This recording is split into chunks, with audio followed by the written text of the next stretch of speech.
Hello, hello, Rhoda here. Welcome to my craft room.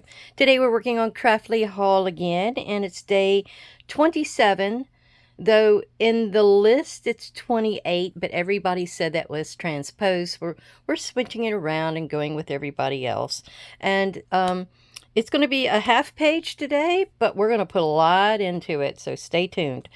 Here is the sneaky peek. Now, I got this idea from a girl who it's an envelope, and I know I've got a video on it. So if anybody wants to see the video, let me know, uh, and I will post it over to the Rhoda's Junk page. How about that? Um, or I could post it at the end, but I'm going to film this and post it the same day, so I won't get to see your replies. Anyhow, it was very interesting the way she did it. She kind of deconstructed the envelope, and she had the two flap pieces that come in from the sides attached. Now I reversed it and made it the top and the bottom that were attached. So once I take this out, you can probably kind of see. I did put this over the middle of it, but you can see where it's the top and the bottom. And it was a pretty pink envelope that I dyed. This here is just some kind of a tag that I made out of like a piece of scrap of Stamperia, as you can tell. It had like the marbling on both sides, which I thought was really pretty. I did some stamping here. I had a butterfly that I put in. This was a gold embossed one, and then I did some of the candle wax on it, which, you know, we may do that today. I'm still debating, but I think that would be kind of neat because this page is all about candles. So let's do this. We'll figure out what we want to use. And then I put a little bit of music strip down here at the bottom, and special day, and a little bit of collage behind it. So that kind of just slides right up in there. You can go in either direction. I can't remember exactly what I called it. Something to do with a belly band, maybe an envelope belly band, who knows. But maybe I went in the wrong way. That's a whole lot bigger there. All right, so, and then over here, I just have a little bit of that pink envelope under here to tie both of them in. And I had like a piece of ephemera from a kit. I can't even remember which one. And the roses that you see here are from a card that Mom gave me, I believe it was. So I cut them out, and you can see they're pearlized. But they're really, really pretty. And so I decided to use them in there. All right, let's get this out of the way and get kicking. We have our story to read, and then I have some stamping I need to do first as we build our page. I'm going to make a flip out with this. But first, let me show you what actually came. Where are the three pieces? Okay, these okay. I had to get myself straight. Okay, this is the card or the tag that comes with the page. Here is the word chip. It says, with the lights turned off and candles flickering, the room settled into an anxious hush. And then here is the double tag that came with the day. So that's what we're going to create a flip out with. I have a little bit of like a book stack here from the Dollar Tree, and I want to use that. I'm going to actually cut off some of the books to make it work for me. And I hope I hope I don't mess that up. We have Edward, is his name Edward Brundle? Yeah, I think that's it. Edward Brundle. This is his match book or match pack. It looks like the little lid flips up. I don't exactly know what this piece down in here is. I don't know unless that's supposed to be like the side of it. So this is going to actually be a little hold, a little piece that holds the flip still. I finally used another frame. There was this thing of candles, and I thought that went together very well. Here's another set of candles. They're going on the book stack over here. And like I said, I've got some stamping to do. I had a different background, but I thought this one went so much better because of it being darkish and, you know, shadowy. Yeah, that's the word, shadowy. So Okay, let me get a few things over here as I read. So, this is day 27. He sat between Rose and Jeffrey. I think they're talking about Ernest. Yeah. He sat between Rose and Jeffrey while the two new arrivals, Carl Edwards and Dorothy Blakely, sat on either side of them. Let me get their pictures so you can see them. All right, I believe this is who they're saying is Carl Edwards. To me, that almost looks like Mr. Brundle in like the bearded photo. But, you know, I guess I'll go along with what everybody else is saying. And then this was Ernest Brundle. And then this is Dorothy Blakely. How pretty isn't she? Yeah. And she looks like a really intelligent lady, too. All right, so that's the three characters that are here for the seance. And they sat on either side of them. So we had, well, so let me see. Where's the seance photo? That was, where was it? Oh, I'm rolling stuff all over the place. Okay, so here is the seance photo. So it says, he sat between Rose and Jeffrey. So that's not going to work. That, she definitely, because Rose, he sat between Rose and Jeffrey. So, Mr. Brundle was supposed to be in the dead center. So then it would have been Rose and Jeffrey, and then Carl and Dorothy. So, yeah. That didn't work out with that picture. I always like to see if I can get things to connect. You know me. All right. So, Reverend Dixon stood at the other end of the table, and with the lamps extinguished and candles flickering, the room settled into an anxious hush as they all arranged their hands flat upon the table so they would be touching their neighbors. And then Ernest began to speak. At first they sat in absolute quiet, with no indication that anything was going to change, as Ernest asked if anyone was listening and if there was anyone wishing to make contact with them. Next, he asked if Rose would join him in placing a hand on the planchette he had earlier left on the table, itself resting on a spirit board with letters and numbers painted onto it. Again, nothing. I'm not sure if I was supposed to read that part. Because I think that part comes into the next day, which this is split in half. This is going to be a half day situation here, or a half page, I mean. And then I'm going to have the spirit board and stuff on this side with the next day that's going to happen. So that's just how I kind of figured it out. Because it would be both days in the dark, and, you know, the candles and all that would be in the same room. I thought that would be the best way. Okay, now we're going to do some stamping. I do need to get some stamp blocks up here. Oh, so there's that. This is called Foreboding. Isn't that perfect? This is Foreboding. So we're going to be using the skull because we're reaching the spirits. So we want to have the skull.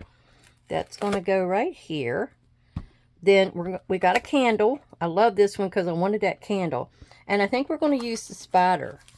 So let me get the spider on this one. And then we'll have everything we need.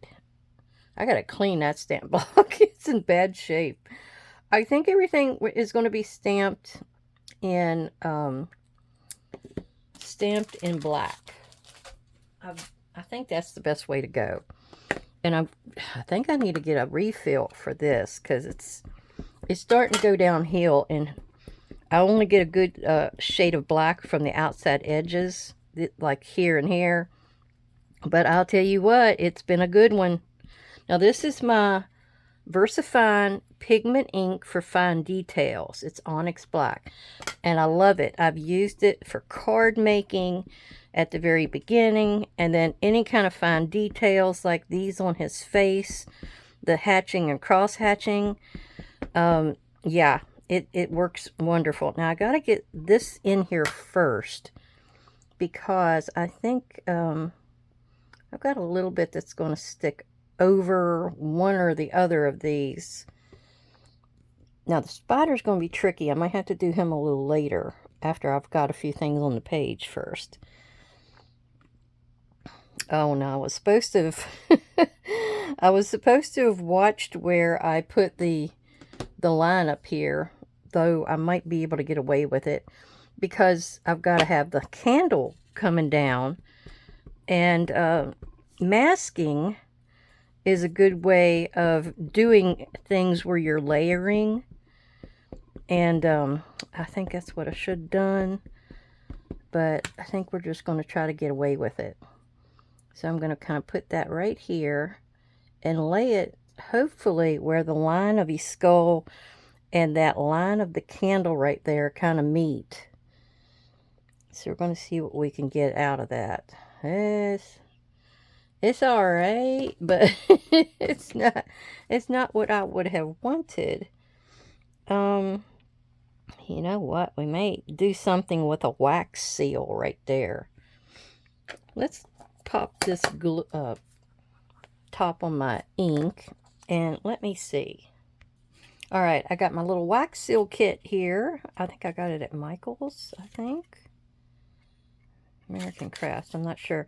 But you know what SWAK means, don't you? Sealed with a kiss. That's an oldie but goodie. That's what used to be on the envelopes a lot. I mean, not envelopes, but your letters from the GIs and stuff when they were writing back home to their loved ones. That kind of thing. So oh, look, that's a double match. It's a twin.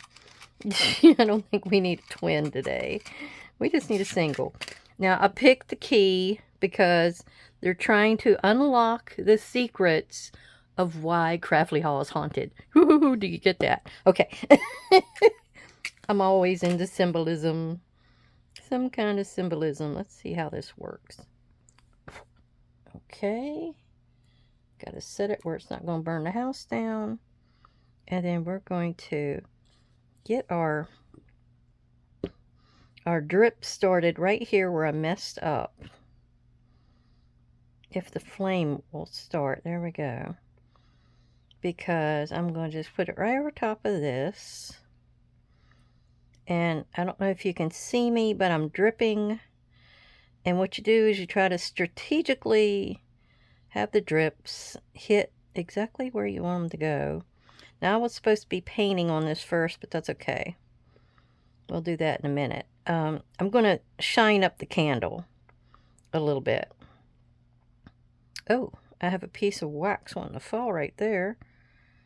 Okay. All right, that's it. I'm going to stop it right there. And then I don't think the key, it matters. We're going to put the key like right there on top of it. And where it just comes out, I don't know if, let me put you down here. Oh, ow, that burnt my finger. I'm trying to put the smoke out so it wouldn't set off the fire detector. But yeah, you can kind of see it poking out the side.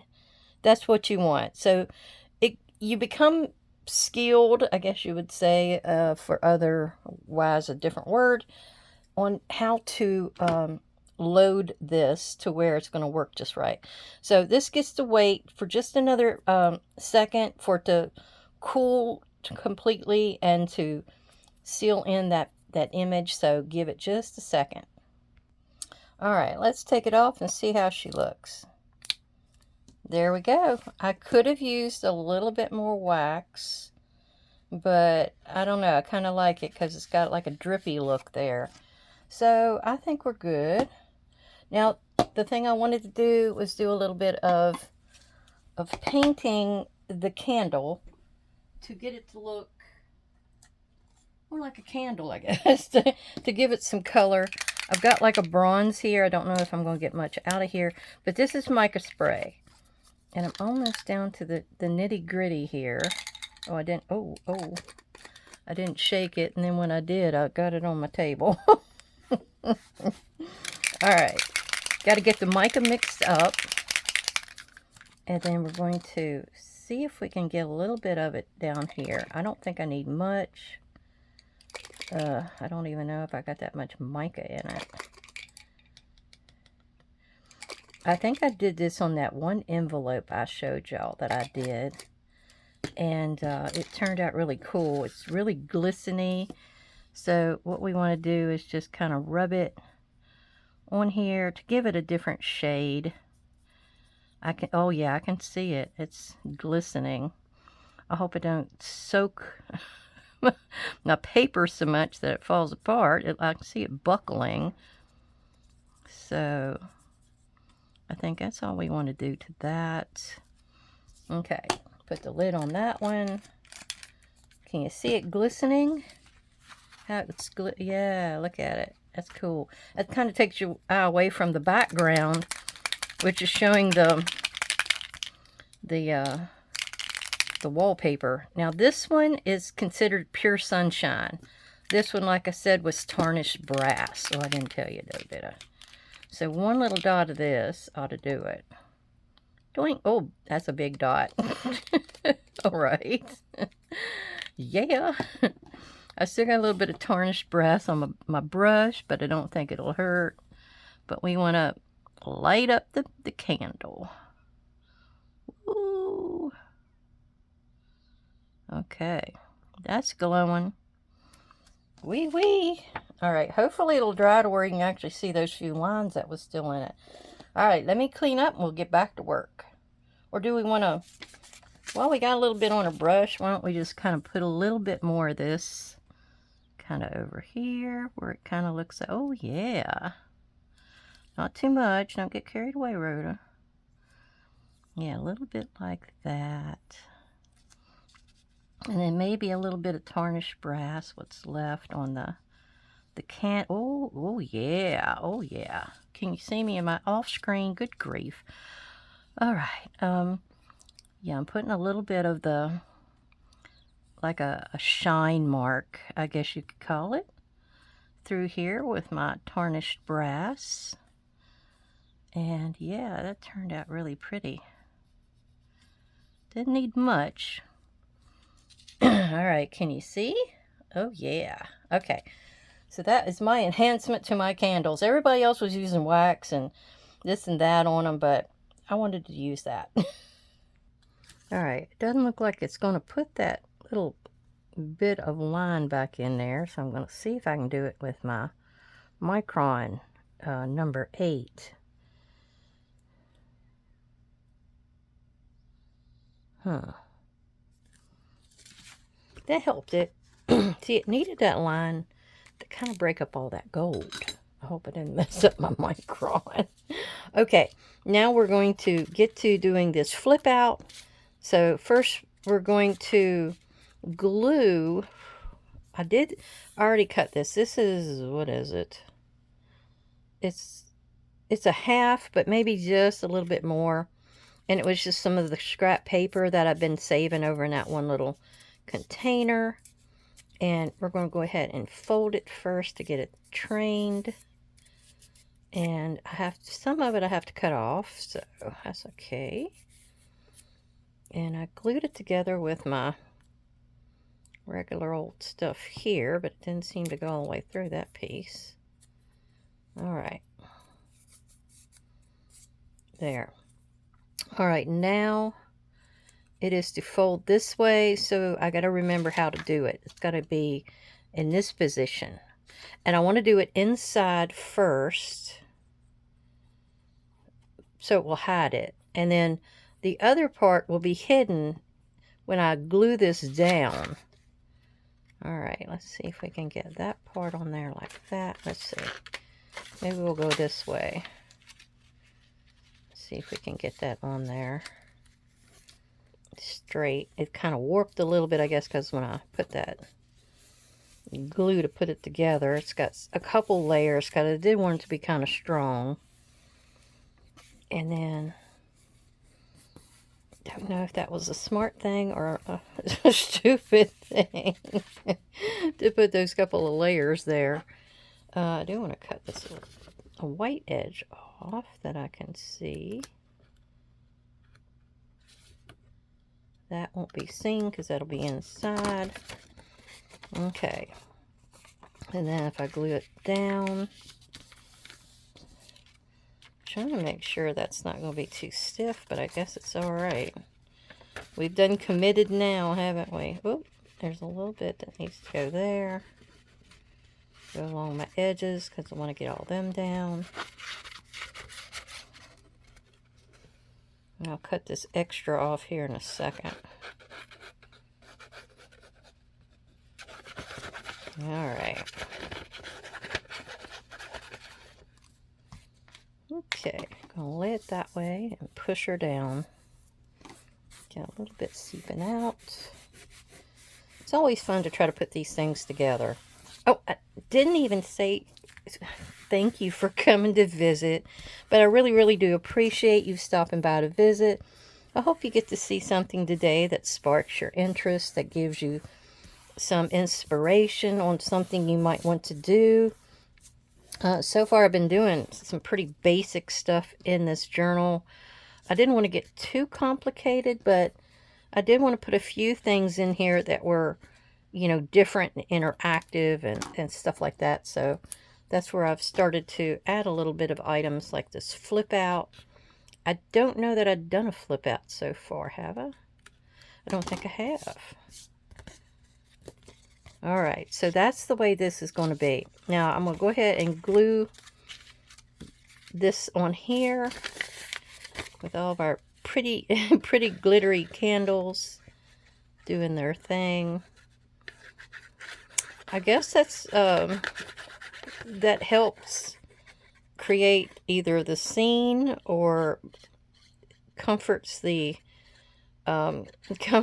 ghosts or something when you only use candles. I don't know. What do you think the reason is that they always use candles and not just a little, like, nightlight or something? Yeah, nightlight.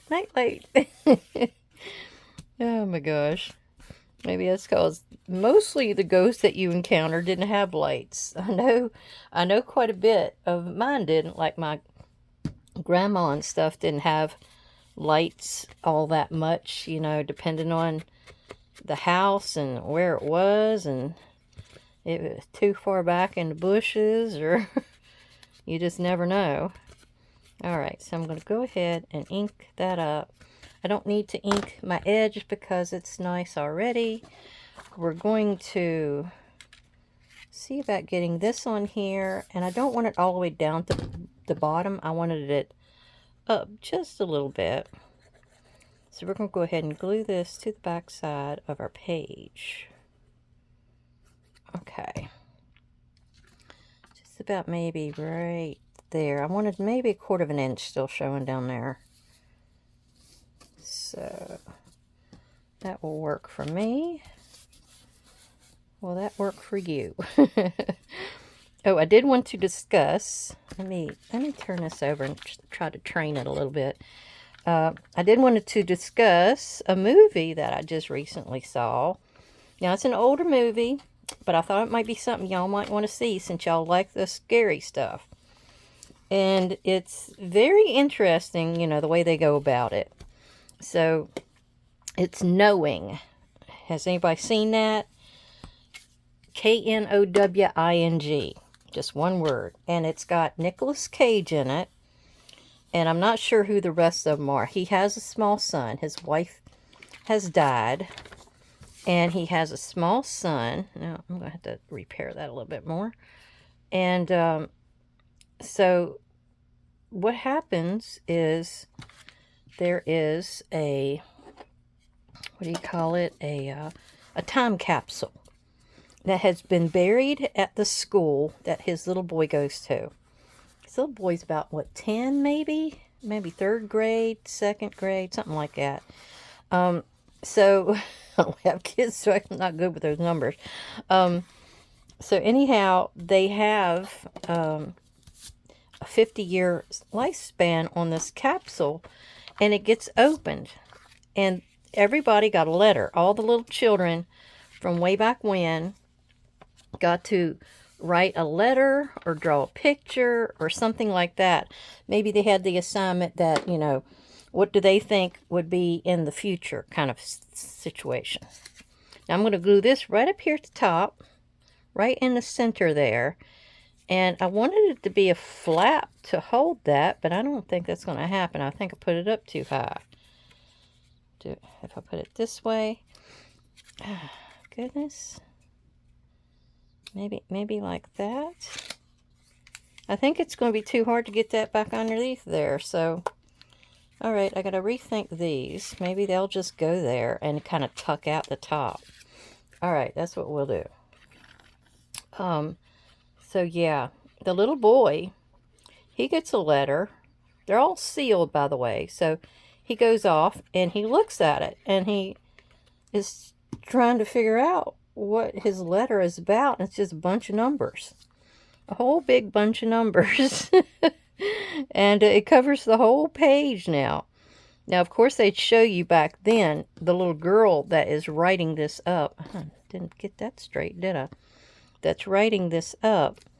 And they didn't allow her to finish, for one.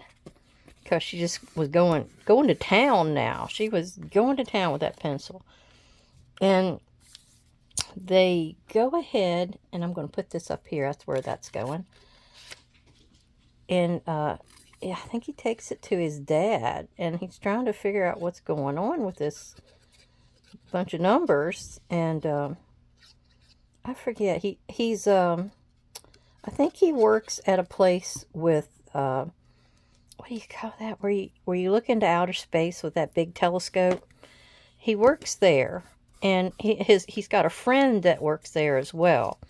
I really like this. See that little, how it's kind of jiggy-jaggedy around the edges like it's ripped or something? I really think that looks like it's singed where the candle's reaching it. I love that. And you know what? I use scorched timber around here, so that went perfect. Perfect. Okay, now we're going to have to put this together, and that goes in behind here.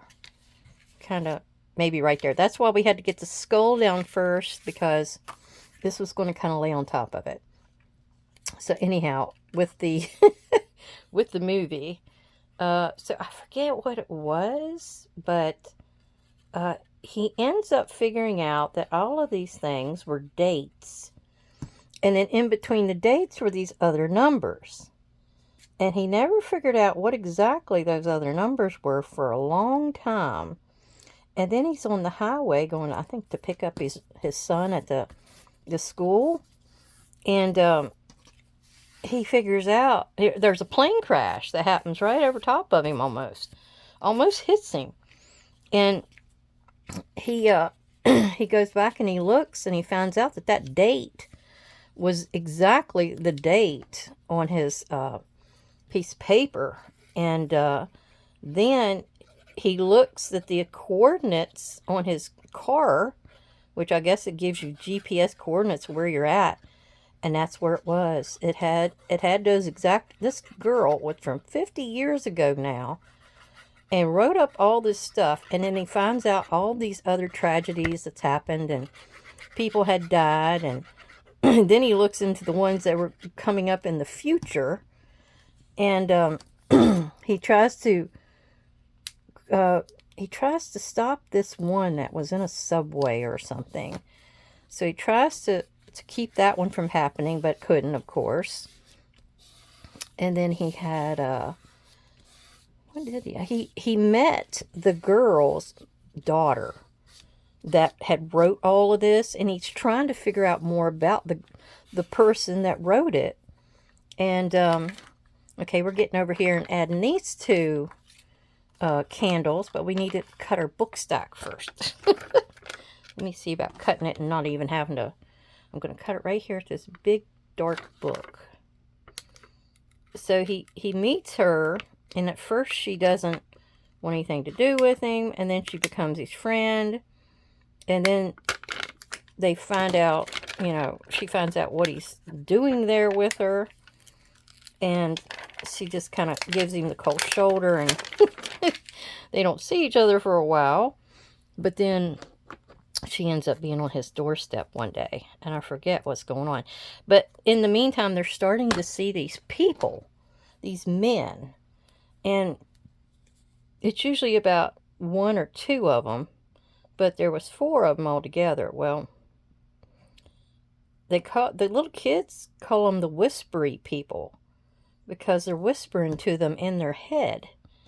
Well, then they have the whispery people kind of almost got them to go with them at one point, and they wanted the little kids to go with them. They didn't want the adults, they wanted the little kids, which sounds weird, you know, in today's society especially. But they did end up getting the children, you know, back and safe and all that. But let's see, what was there was other things that was happening. He had figured out something with the solar rays of the sun, because that's kind of what he studies there at the astronomy. I can't remember what you call those places. I cannot remember. So we're going to set this on top. The candles are on top of the books. So yeah, he's trying to figure out, or he had something he was studying about the sun's rays and the flares that come off of the sun. And he was studying it, and he figures out that there was going to be a tremendously strong flare that was going to actually encompass the earth, and it was going to burn the whole ozone layer off, so there was going to be no protection from all the bad things that was out there. And so anyhow, it's something that was getting around to where he kept seeing the guys, or the guys kept coming and trying to take the kids, and the girl, they were going to go to these caves thinking the caves would help them out and protect them, but they wouldn't eventually do anything for them, to tell you the truth. Okay, I gotta figure out my spider. I think I'll have my spider kind of climbing around like here. That looks good. So she goes and takes the kids, because he's still trying to figure a mystery out with the door that had the last bit of numbers from the girl's mother. I mean, they didn't let her finish her paper, so she went downstairs to a basement in the school, and she took this door and was scratching the rest of the numbers in the door. Well, he figures that out, but the girl, in the meantime, didn't want to stay. She wanted to get to safety. She takes all the kids with her and goes off. And he finally catches up with him. But by that time, she had gotten killed. She was in a car wreck because she wasn't paying attention, or they had gotten the children. That was what it was, from her at the gas station. They just took the car and everything. So they go and I'm going to clean this. I used these. I don't know if it's just little makeup removers. They're like 96 cents for a whole pack. But this is what I use to wipe my stamps off with. And then I'll use a drier one to get, you know, the foam off. So yeah, she dies, and her mother had kept telling her that she was going to die this certain day. And, you know, she said, I was told that, you know, this day means a lot to me, because this is the day my mother said I was going to die. And she said, I heard about it all the time. And it happened. And then he begins to remember. He looks at that door, and he finds out the last location that they wanted, they had on there, the little girl wrote, was where the trailer was the little girl lived at, you know, after she grew up and everything. So Yep. It ends up that they were aliens or angels. They looked just like angels. They were in a human body kind of looking thing. And then at the very end, when he catches up with them and gets with his son and everything, they burst out and they become these kind of ethereal beings. And they look like they have wings and all this kind of stuff. It's so cool. It's so cool. It looks like, and they were 4 of them. So I'm thinking of the four, whatever, of the apocalypse or whatever, because that's basically what this was based on, I think. Well, I can't get that in there, but anyhow, go see it. He actually, when his wife died, he kind of shut off God and everything. But after all of this stuff started coming true, and he sees the angels and stuff, and he couldn't go with them. They only wanted the children. So he tells his son, please go protect the little girl, because the other girl had a daughter, and they took her and took them to a new world where they were going to begin like Adam and Eve, I guess. And it was just kind of a really, really interesting, movie. I thought you would like to hear about it and wanted to go see it. Spoiler alert. But anyhow, thank you, all my subscribers and viewers. I really appreciate you for coming by, seeing me, leaving messages, comments, giving me thumbs up, maybe a share now and then. But, I really appreciate everything you can do for me, or what you do for me. So here is the last or ending here of what we did. I really love the connections of the colors here that flow you around the page. There's only that one little burst of red, but there is a little bit of a browny red down here that I think works good, and a little bit here. But we have a flip out. This will be a much stronger once I glue it into the book. But we have our spider up here climbing around. We have our little word tab. We have the matches, which that was the best way I could figure out how to use the matches. I love the wax seal, because you've got the wax element here, and then the little candles that aren't lit yet. That's why we need the matches. And we're going to contact the spirits. Okay. I hope you enjoyed that. You got to see a few different little elements here that I haven't really put into this book yet. So everybody, take great care. I hope you're healthy and happy, and getting out if you need to, or staying in if you want to. But I will talk to you again soon. Bye-bye.